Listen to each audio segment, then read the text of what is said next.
Hello அஸ்ஸலாமு அலைக்கும் friends, Shahana cooking சேனல்லேருந்து நான் பேசுகிறேன். வீடியோக்குள்ளே போகிறதுக்கு முன்னால் ஷஹானா குக்கிங் சேனலை சப்ஸ்கிரைப் பண்ணிக்கோங்க. பக்கத்தில் இருக்கிற பெல் ஐக்கானையும் கிளிக் பண்ணிக்கோங்க. இப்போ வாங்க நம்ம வீடியோக்குள்ளே போகலாம். இன்றைக்கி பார்த்தீங்கன்னா ரொம்பவும் டேஸ்டான ஒரு கொத்தவரங்காய் வச்சு நம்ம கொத்தவரங்காய் பொரியல் தான் நம்ம செய்ய போகிறோம். இது டேஸ்ட் அந்தளவுக்கு சூப்பராக இருக்கும் ஃப்ரெண்ட்ஸ். இது நம்ம ஒயிட் ரைஸுக்கெலாம் வச்சு சாப்பிட்லாம். ரெண்டாவது சாம்பார் சாதம், ரசம் சாதத்துக்கெலாம் ரொம்ப டேஸ்ட்டாக இருக்கும் இந்த பொரியல். இப்போது இதுக்கு தேவையான சாமானை பார்க்கலாம்.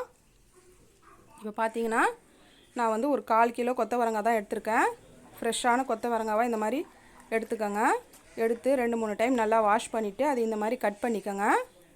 சின்ன சின்ன பீசஸாக கட் பண்ணி எடுத்து வச்சுக்கோங்க.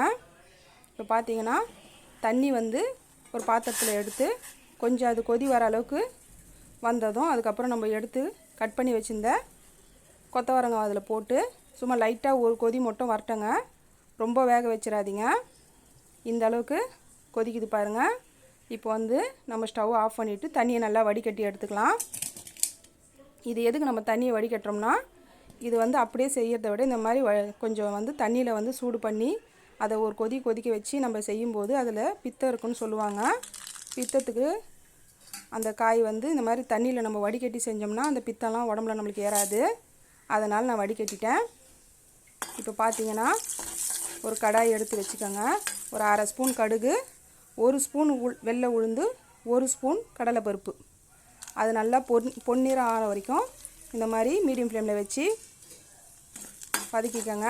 அடுத்ததாக ஒரு 3 காஞ்ச மிளகாய், நான் நீட்டு மிளகாய் தான் போட்டிருக்கேன். அதையும் அதில் சேர்த்து அந்த பருப்பு நல்லா பொன்னிறம் ஆனதும் சேர்த்துக்கோங்க. சேர்த்து அதையும் நல்லா வதக்கிட்டு ஒரு 2 மீடியம் சைஸ் வெங்காயம், அதை இந்த மாதிரி சின்ன சின்னதாக கட் பண்ணி வச்சுக்கோங்க. நான் பெரிய வெங்காயம் தான் எடுத்திருக்கேன். இப்போ பாருங்கள் வெங்காயம் இந்த அளவுக்கு வதங்கியிருக்கு. இப்போ இந்த பொரியலுக்கு தேவையான அளவு 1 ஸ்பூனு டேபிள் சால்ட் போட்டுக்கலாம். இந்த அளவுக்கு வதக்கிட்டு தேவையான அளவு கருவேப்பிலை ஃப்ரெஷ்ஷாக எடுத்து கொஞ்சம் உருவி போட்டுக்கோங்க. இப்போ பாருங்கள் வெங்காயம்லாம் நல்லா வதங்கிடுச்சு. இப்போது தேவையான அளவு 1/2 ஸ்பூன் மஞ்சள் தூள் அதையும் சேர்த்து அந்த வெங்காயத்துலேயே போட்டு நல்லா இந்த மாதிரி மிக்ஸ் பண்ணிக்கலாம்.